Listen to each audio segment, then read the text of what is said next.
Hi guys, ఈరోజు video ఏంటంటే తిరుపతి గర్భగుడిలో గంట ఉంటుంది కదా, అది ఎందుకు మిస్సింగ్ ఉంటుందో చెప్పబోతున్నాను.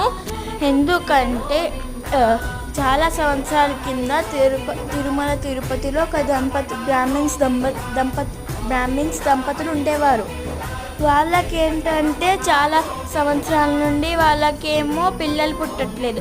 వాళ్ళేమో వెళ్ళి వెంకటేశ్వర స్వామిని మొక్కుకుంటే వెంకటేశ్వర స్వామి దంపతుల కళలోకి వచ్చి చెప్తారు, ఇలా మీరు నా గుడిలోకి వెళ్ళి నా గంటని మింగేయండి అని అంటే ఆ దంపతులేమో కళలో వెళ్ళి మింగేస్తారు.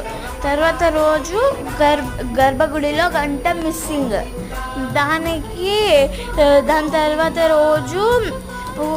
తర్వాత రోజు నైట్ ఏమో పూజారుల కళలోకి వెంకటేశ్వర స్వామి వచ్చి చెప్తారు, ఆ గంట కరెక్ట్ ప్లేస్